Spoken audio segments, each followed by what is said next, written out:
అందరికీ స్వాగతం, సుస్వాగతం. ప్రతి శనివారం వాసనదేశంలో ఆరోగ్య సంస్థలు నిర్వహించుకుంటున్నాం. ఇది 1232వ కార్యక్రమం. గత 23 సంవత్సరాలుగా ప్రతి వారం ఈ హెల్త్ ఎడ్యుకేషన్ కార్యక్రమాన్ని మనం నిర్వహిస్తున్నాం. ప్రతి వారం నిపుణులైన వైద్యులు వచ్చి వారి రంగాలు తిన విషయాల మీద ఇక్కడ ముచ్చరించడం వస్తుంది. నాలెడ్జ్ ఈజ్ పవర్ అంటాం. విజ్ఞానమైన శక్తి సంపద. ఆ రకమైన విజ్ఞానాన్ని, ఆరోగ్య విజ్ఞానాన్ని అందించడం కోసమని ఈ కార్యక్రమాన్ని నిర్వహిస్తున్నాం. చాలా ఇంపార్టెంట్ టాపిక్ అండి. ఇవాళ డాక్టర్ వై పూజిత గారు మరి క్రానిక్ ఫెటిగ్ సిండ్రోమ్ అనే విషయం మాట్లాడారు. తేనెతుల్లో అంతులేని అలసట, కారణం అంతుపట్టదు.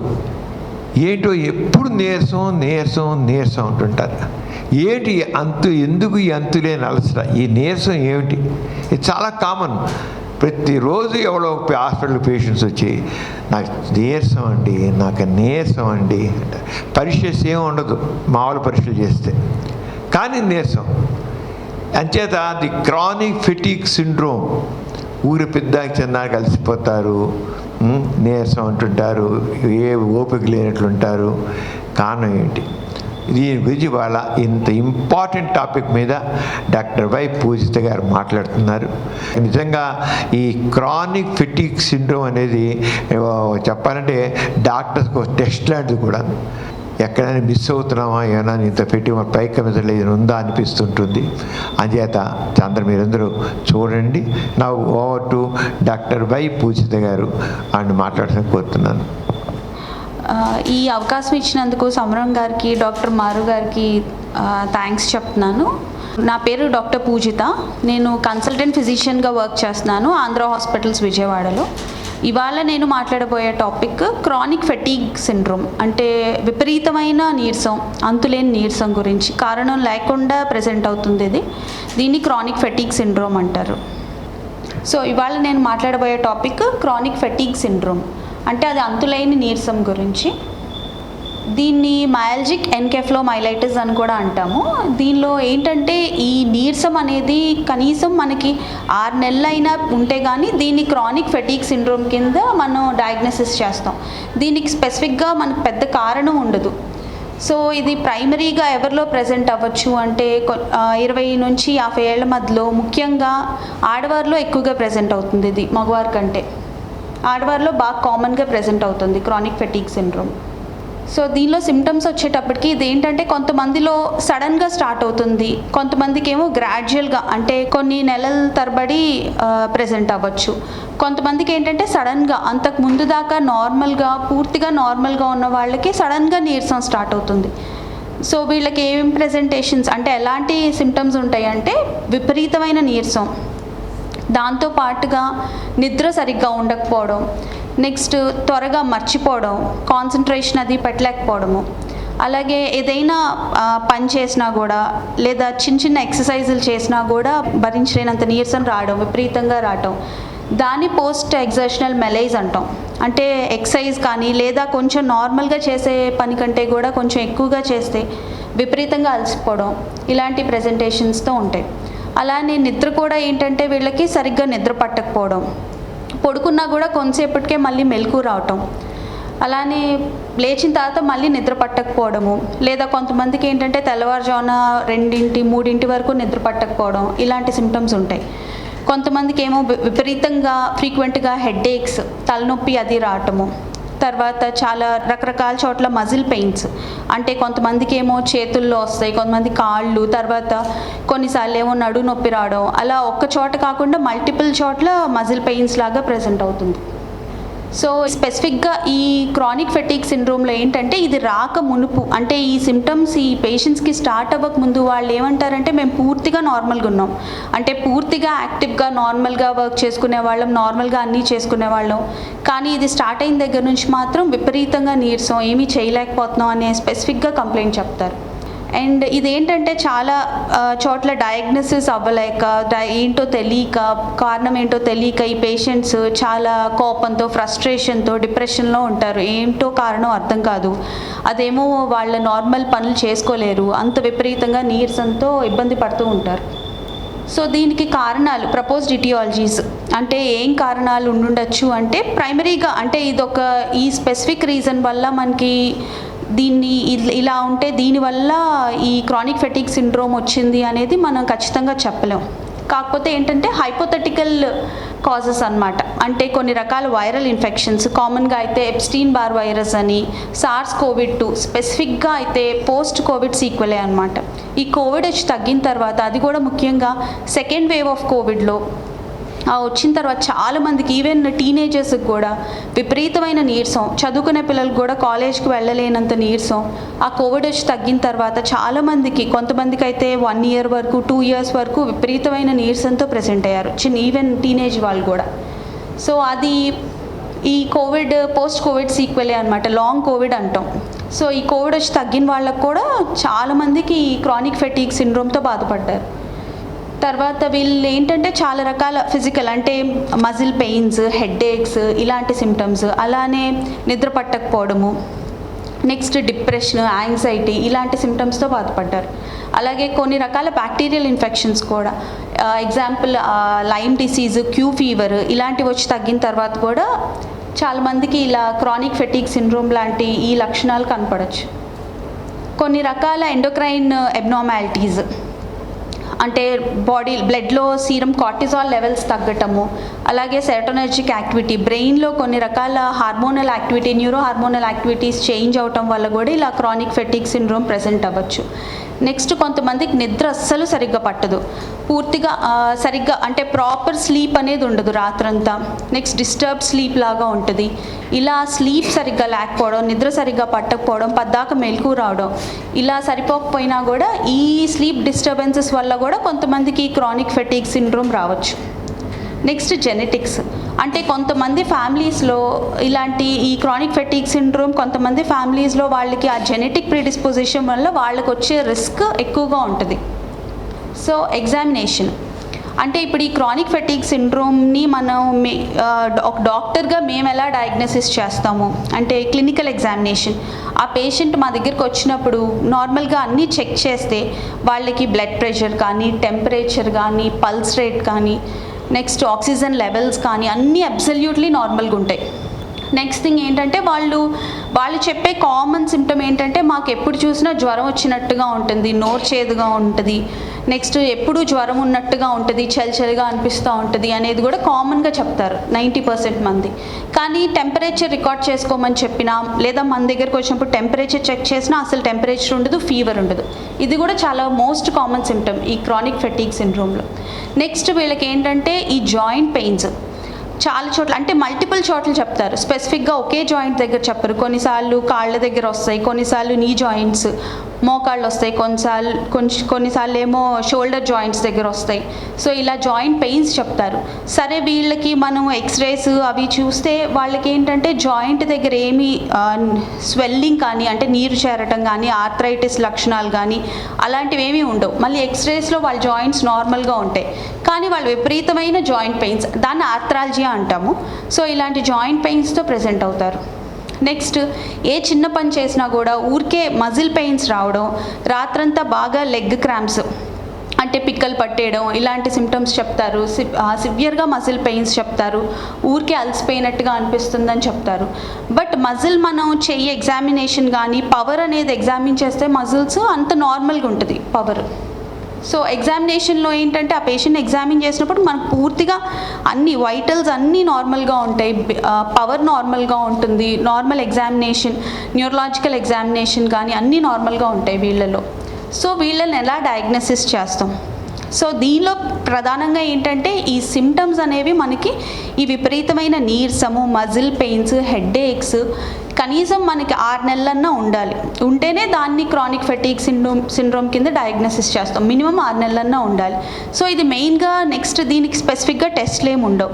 సో ఈ నీరసం రావడానికి మనకి ఇంకేమైనా కారణాలు ఉన్నాయా అనేది ఫస్ట్ థింగ్ చూసుకోవాలి. అంటే దీని డయాగ్నోసిస్ ఏంటంటే ఇది ఒక డయాగ్నోసిస్ ఆఫ్ ఎక్స్క్లూజన్, అంటే వేరే కారణాలన్నీ లేవు కాబట్టి ఇది డెఫినెట్గా క్రానిక్ ఫెటిగ్ సిండ్రోము, అంటే బ్లడ్ టెస్ట్ ఇన్వెస్టిగేషన్స్ నార్మల్గా ఉన్నాయి, ఇంకా వేరే కారణాలు ఏమీ లేవు అని నిర్ధారించుకున్నాక అప్పుడు ఇది సిఎఫ్ఎస్ అంటే క్రానిక్ ఫెటిగ్ సిండ్రోమ్ కింద డయాగ్నోసిస్ చేస్తాం.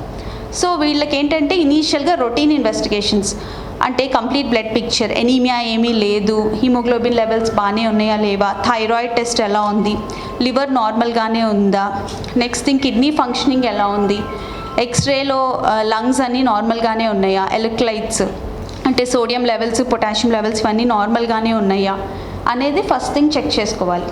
వీళ్ళలో ఏంటంటే అన్ని బ్లడ్ ఇన్వెస్టిగేషన్స్ నార్మల్గా ఉంటాయి. నెక్స్ట్ ఏంటంటే ఇది కొన్నిసార్లు ఏంటంటే కొన్ని చిన్న చిన్న జ్వరాలు అవి వచ్చిన తర్వాత విపరీతమైన నీరసం ఉంటుంది, దాన్ని అక్యూట్ ఫెటీగ్ అంటాం. అంటే వాళ్ళకి జనరలీ 20 రోజులు లేదా ఒక నెల రోజుల వరకే ఉంటుంది వాళ్ళకి ఆ నీరసం. ఇప్పుడు ఈ మధ్య అయితే కామన్గా చాలామందికి ఇన్ఫ్లుయెన్జా వైరల్ ఫీవర్స్ వచ్చిన తర్వాత విపరీతంగా దగ్గు అవి ఒక 2 months వరకు ఉండటం, అలానే బాగా నీరసంగా ఉండటం ఇలా ప్రెజెంట్ అయ్యారు. దాన్ని క్రానిక్ ఫెటీగ్ సిండ్రోమ్ కింద డయాగ్నోసిస్ చేయండి. అది అక్యూట్ ఫెటీగ్ అంటే అప్పటికప్పుడు ఆ ఇన్ఫెక్షన్ వచ్చినప్పుడు ఒక నెల అలా ఉండి తగ్గిపోతూ ఉంటుంది ఆ నీరసం. అది ఇంకేదైనా అదే వైరల్ ఇల్నెస్లు అలా వచ్చినప్పుడు కూడా అలా ఒక నెల 2 నెలల వరకు ఉండి తగ్గిపోద్ది, దాన్ని అక్యూట్ ఫెటీగ్ అంటాం. సో ఇంకా అదర్ కాజెస్ ఏమున్నాయి క్రానిక్ ఫెటీగ్ సిండ్రోమ్కి? నెక్స్ట్ వీళ్ళకి ఏంటంటే ఇంకేమన్నా వేరే కారణాలు ఉన్నాయా అనేది ఫస్ట్ థింగ్ చూసుకోవాల్సి వస్తుంది.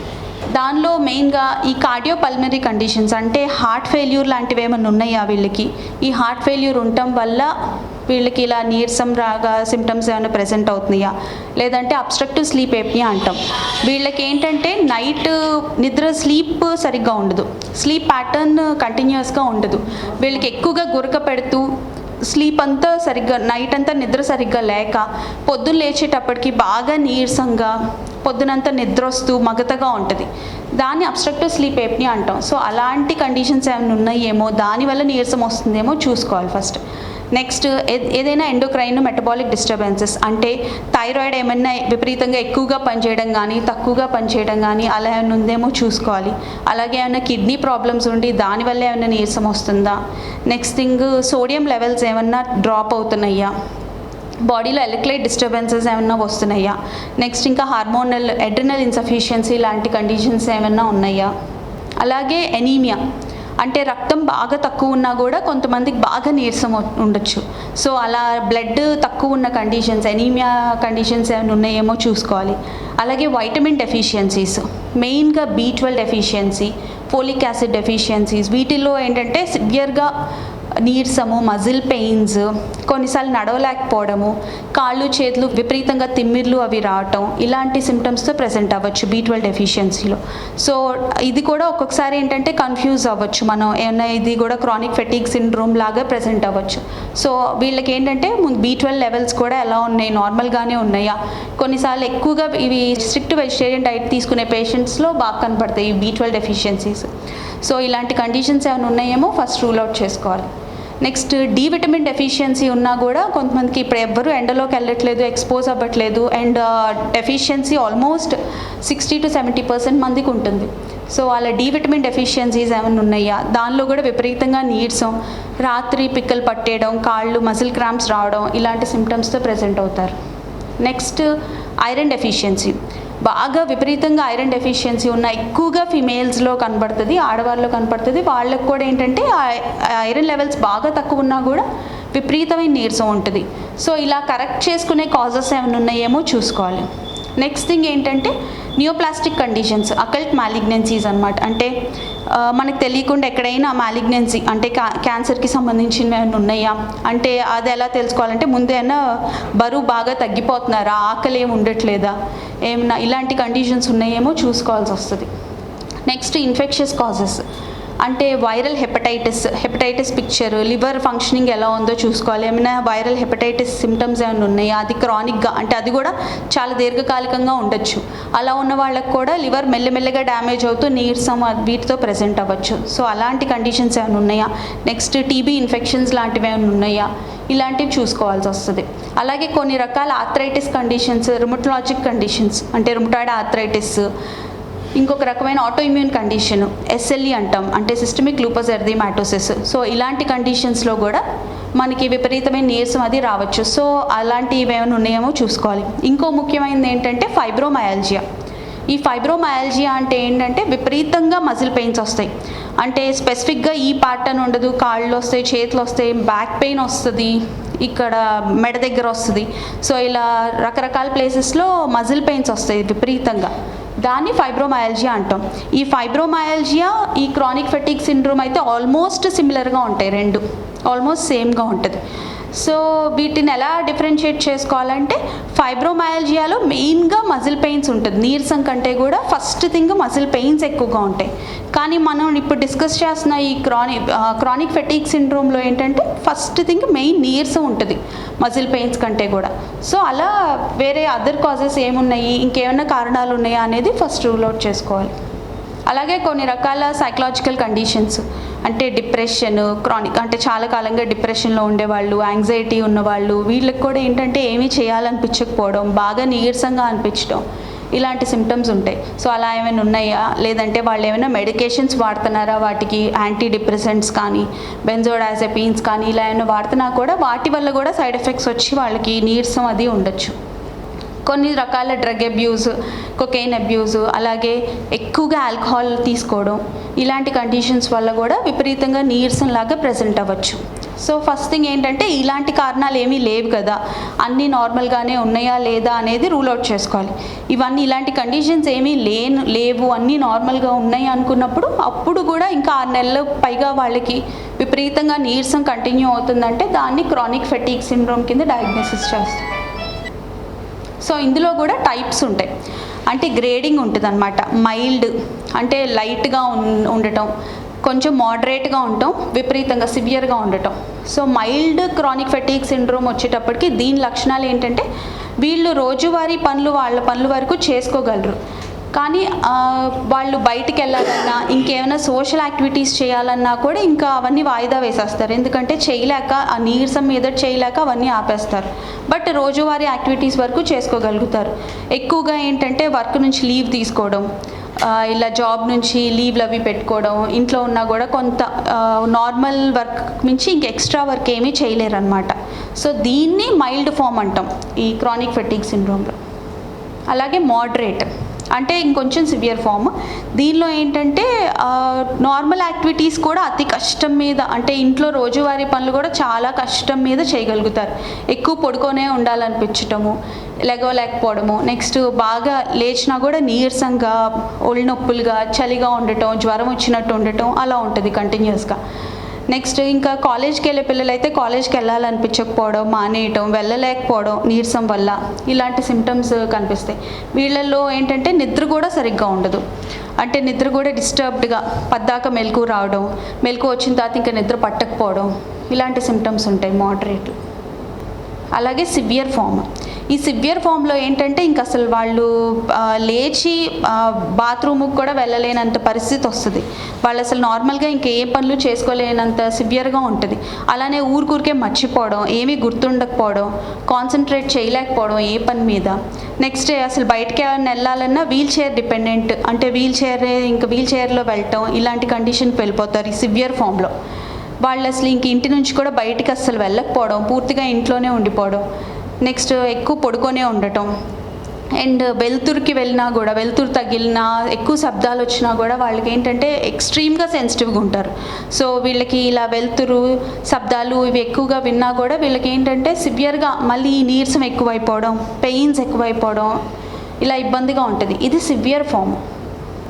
సో దీన్ని ఎలా ట్రీట్ చేయాలి, మేనేజ్మెంట్ ఎలా ట్రీట్ చేయాలంటే ఇనీషియల్గా ఏంటంటే వాళ్ళకి బ్లడ్ టెస్టులు కానీ ఎగ్జామిన్ చేసినప్పుడు డాక్టర్ దగ్గరికి వెళ్ళి అన్నీ చెక్ చేసుకున్నప్పుడు పూర్తిగా నార్మల్గా ఉంటారు, వైటల్స్ నార్మల్గా ఉంటాయి. అలానే బ్లడ్ టెస్ట్లు, వాళ్ళు చెక్ చేసే రిపోర్ట్స్ కానీ అన్నీ నార్మల్గా ఉంటాయి. సో చాలాసార్లు ఏంటంటే చుట్టూ ఉండే ఫ్యామిలీ మెంబర్స్ కానీ ఫ్రెండ్స్ కూడా వీళ్ళు ఏదో యాక్షన్ చేస్తున్నారు అన్నట్టుగా అనుకుంటారు. సో అలా కాదు, వాళ్ళకి నిజంగానే పెయిన్ ఉంటుంది, నిజంగానే నీరసం ఉంటుంది. సో వీళ్ళకి ఏంటంటే మెయిన్గా రీఅష్యూరెన్స్, సపోర్ట్ ఇవ్వాలి. అంటే నిజంగానే మీ ప్రాబ్లం ఉంది, మీకు నిజంగానే ఈ పెయిన్స్, నీరసం అనేది నిజంగా కంప్లీట్గా ఉంటుంది, సో దీనికి సొల్యూషన్ ఉంది అనే రీఅష్యూరెన్స్ ఇవ్వాలి. మీరేమి ఇమాజిన్ చేసుకోవట్లేదు. నెక్స్ట్ మీకు ప్రాణాంతకమైన ప్రాబ్లం లేదు, ఇది మెల్లగా కౌన్సిలింగ్తో, మెల్లగా మీకు స్మాల్ మెడికేషన్స్తో ఇది క్యూర్ అవుతుంది, మీరు బెటర్ అవ్వగలరు అనే హోప్ వాళ్ళకి ఇవ్వాలి. అండ్ అలానే వాళ్ళకి ఇది డయాగ్నోసిస్ ఆఫ్ ఎక్స్క్లూషన్ అనమాట. అంటే వేరే కారణాలన్నీ రూల్ అవుట్ చేసుకోవాలి, ఇంకేమీ వేరే ఇతరత్ర అంటే కరెక్టబుల్ కాజెస్ ఏమీ లేవు కదా అనేది ఫస్ట్ థింగ్ చూసుకోవాలి. సో వీళ్ళలో కామన్ సిమ్టమ్స్ అనమాట. వీళ్ళ ట్రీట్మెంట్ కూడా ఒక్కొక్క పర్సన్కి ఒక్కొక్కలాగా. ఇప్పుడు క్రానిక్ ఫెటిగ్ సిండ్రోమ్ ఉన్న వాళ్ళలో ఆల్మోస్ట్ అందరికీ 90% మంది అందరికీ నీరసం అయితే ఖచ్చితంగా ఉంటుంది. దాంతోపాటు ఇంకా ఎక్కువగా ఏ సిమ్టమ్ ఉంది ఒక్కొక్క పేషెంట్కి అనే ఇండివిజువలైజ్డ్గా, అంటే వాళ్ళకి ఎలాంటి సిమ్టమ్ ఉందని, వాళ్ళకి ఎలాంటి ప్రాబ్లం ఉంది ఎక్కువగా అనే దాని బేసిస్ మీద ట్రీట్మెంట్ ఇవ్వాల్సి వస్తుంది. వీళ్ళలో కామన్గా ఏంటంటే కొంతమందికి ఏమో ఆ నీరసంతో పాటు అస్సలు నిద్ర పట్టకపోవడం, నిద్ర పట్టినా కూడా మధ్యలో మెలకు వచ్చేయడం, ఇలాంటి సిమ్టమ్స్ ఉంటాయి. కొంతమందికి ఏమో విపరీతంగా మజిల్ పెయిన్స్ అంటే ఈ నొప్పులు ఇవి ఉంటాయి. ఇంకొంతమందికి ఏమో ఏమి చేయాలనిపించకపోవడం, యాంగ్జైటీ, డిప్రెషన్ ఇలా ఉండటం, ఇలాంటి సిమ్టమ్స్ ఉంటాయి నీరసంతో పాటు. కొంతమంది ఏమో కాన్సన్ట్రేట్ చేయలేకపోవడం, ఊరికే మర్చిపోవడం, ఏం చేస్తున్నామో గుర్తుండకపోవడం, ఇలాంటివి ఉంటాయి. అలాగే కొంతమందికి ఏమో విపరీతంగా కళ్ళు తిరిగి పడిపోతానేమో అంత స్టేజ్లో అంత సివియర్గా ఉంటుంది. కొంతమందికి ఏమో సివియర్గా హెడేక్, తలనొప్పి బాగా విపరీతంగా రావటం, ఇలాంటి సిమ్టమ్స్ ఉంటాయి. సో వాళ్ళకి ఏంటంటే ఒక్కొక్క పేషెంట్కి ఆ క్రానిక్ ఫెటిగ్ సిండ్రోమ్ అని మనం డయాగ్నోసిస్ చేశాక వాళ్ళకి ఆ నీరసంతో పాటు ఏ సిమ్టమ్ అనేది ఎక్కువ ఉంది అనే దాని మీద ట్రీట్మెంట్ స్టార్ట్ చేయాల్సి వస్తుంది. సో ఇలా ఈ నీరసంతో పాటు అస్సలు నిద్ర పట్టకపోవడం, ఈ నిద్ర అనేది కరెక్ట్గా లేకపోయినా కూడా వీళ్ళకి ఏంటంటే ఈ నీరసం అనేది మళ్ళీ ఎక్కువ అవుతుంది. స్లీప్ సైకిల్ కరెక్ట్గా లేకపోతే మళ్ళీ నీరసం బాగా విపరీతంగా ఎక్కువైపోయి ఇది సైకిల్ లాగా మళ్ళీ తిరుగుతూ ఉంటుంది. సో వీళ్ళకి ఏంటంటే ఊరికే మెలకు రావటం, దానివల్ల పొద్దునంతా బాగా డ్రౌజీగా అంటే మగతగా ఉండటం, పొద్దునంతా నీరసంగా ఉండటం, ఇలాంటి కంప్లైంట్స్ వస్తాయి.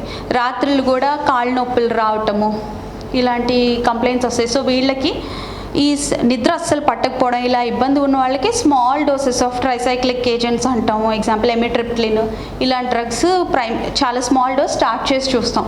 సో దట్ స్లీప్ వాళ్ళకి అంటే నిద్ర బాగానే పడుకోగలిగితే కనుక కొంచెం బెటర్ అవుతారు మెల్లగా.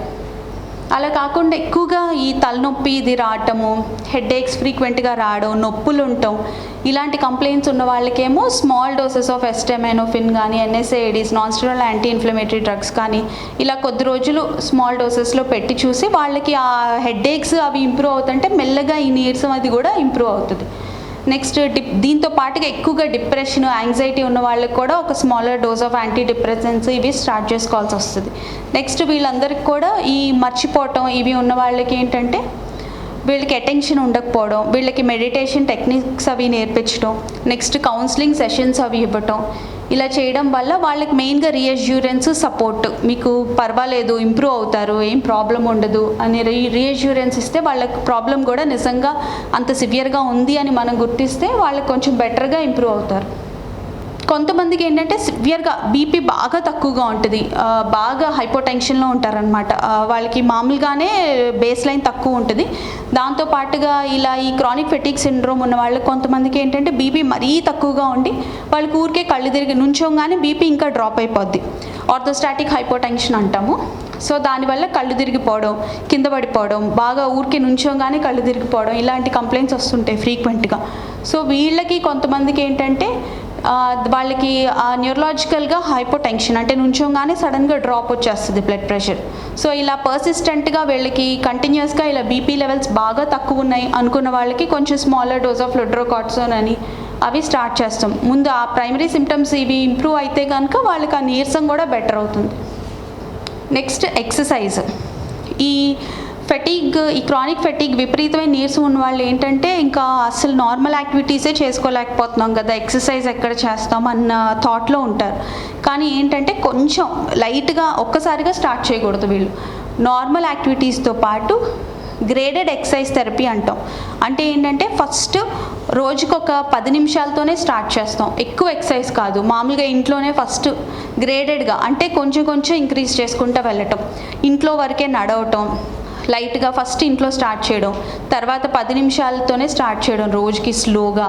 నెక్స్ట్ మెల్లగా ఒక 2 నెలల్లో కనీసం రోజుకి ఒక అరగంట నడిచేటట్టుగా పెంచుకోవడం. అలాగే వారానికి 5 రోజులు నడవటం. వీళ్ళు కూడా ఏంటంటే ఒక్కసారిగా పెంచకూడదు. ఒక్కసారిగా పెంచితే వీళ్ళకి వెంటనే పోస్ట్ ఎక్సర్షనల్ మెలేజ్ అంటాం అనమాట. అంటే ఎక్సర్సైజ్ చేసిన వెంటనే ఇంకా ఎక్కువైపోయి వాళ్ళు అసలు నార్మల్ యాక్టివిటీస్ కూడా చేసుకోలేరు, రోజువారీ పనులు కూడా చేసుకోలేరు. సో వాళ్ళకి ఏం చేయాలంటే గ్రేడెడ్ ఎక్సర్సైజ్ థెరపీ మెల్లగా ఫస్ట్ 10 నిమిషాలతో స్టార్ట్ చేసి తర్వాత ఇంక్రీజ్ చేసుకొని 30 నిమిషాలకి పెంచుకోవడం, అలా వారానికి 5 రోజులు చేసుకోవడం. అలాగే వాళ్ళ హార్ట్ రేట్ అంటే ఆ ఎక్సర్సైజ్ కూడా సివియర్గా ఉండకూడదు అనమాట, చాలా మైల్డ్ ఎక్సర్సైజెస్ లైట్గా వాకింగ్ లాంటివి ఇలా చేసుకోవాలి. సో వీళ్ళకి టార్గెట్ చేసేటప్పుడు కూడా వాళ్ళ ఎక్సర్సైజ్ చేసేటప్పుడు కూడా అంటే వాకింగ్ లాంటివి కానీ అవి చేసినా వాళ్ళ హార్ట్ రేట్ 100 కంటే తక్కువే ఉండేటట్టు చూసుకోవాలి. సో ఇలా చేస్తే కొంచెం యాక్టివిటీ పెంచితే ఆ నీరసం కాంపనెంట్, ఆ క్రానిక్ ఫెటీగ్ సిండ్రోమ్, ఆ విపరీతమైన నీరసం కూడా కొంచెం మెల్లమెల్లగా బెటర్ అవుతుంది. ఫస్ట్లో కొంచెం డిఫికల్ట్గా ఉన్నా కూడా మెల్లగా ఇంప్రూవ్ అవుతుంది. నెక్స్ట్ హెల్తీ డైట్ చేంజెస్ కూడా బయట ఫుడ్స్ ఏమీ తినకుండా కొంచెం ఇంట్లోనే తీసుకుంటూ నార్మల్గా ప్రోటీన్ డైట్, వెజిటబుల్స్ అవి ఎక్కువగా ఉండేటట్టు చూసుకుంటే, హెల్తీగా డైట్ తీసుకున్న డైట్ మోడిఫికేషన్స్ వల్ల కూడా వాళ్ళకి ఆ విపరీతమైన నీరసము అది కొంచెం బెటర్ అవుతుంది. విన్నారు కదా, చాలా చక్కగా ఈ అంతులేని అలసట గురించి, క్రానిక్ ఫెటిక్ సిండ్రోమ్ గురించి డాక్టర్ పూజిత గారు చాలా చక్కగా చెప్పారు. Thank you madam, so nice. Doctor మారు గారు చేస్తారు. డాక్టర్ పూజిత గారు చాలా చక్కగా చెప్పారు. ఎవరైనా ఎక్కువ అలసటగా ఉంది మాకు ఎప్పుడూ ఉంటుంది అనుకుంటే ఒకసారి డాక్టర్ చూపించుకోవాలి, ఏంటి కారణం అని తెలుసుకుని దాన్ని బట్టి మనం అలసట లేకుండా చేసుకోవచ్చు, తక్కువ పనులు చేసుకోవచ్చు. లేకపోతే తక్కువ పనులు ఏమి అవ్వవు, మనకి అలసటగా ఉంటే అలా పడుకోవడమే అయిపోతుంది. అలా కాకుండా మనకి ఎప్పుడు మీరు ఎవరిని చూసినా సరే చెప్పండి, ఎప్పుడు ఏ పని చేయలేమండి, అలసటగా ఉందండి, తింటున్నామండి అయినా అలసటగా ఉందండి అంటూ ఉంటే మటుకు డాక్టర్కి తప్పకుండా చూపించుకోవాలి. డాక్టర్ గారు ఇది ఎక్కువ మందిలో ఉంటుంది, ఉన్నప్పుడు వాళ్ళు చూపించుకోవాలి అన్న విషయం ఇవాళ బాగా తెలుస్తుంది అందరికీ. థ్యాంక్ యూ వెరీ మచ్ అండి. మళ్ళీ వచ్చే శనివారం డాక్టర్ సిహెచ్ మురళీ గారు, ఆయన న్యూరాలజిస్టు, పార్కిన్సోనిజం మీద మాట్లాడతారు. మళ్ళీ వచ్చే శనివారం మనం కలుద్దాం. Thank you very much. దీంతో ఈ సమావేశం ముగుస్తుంది. Thank you very much.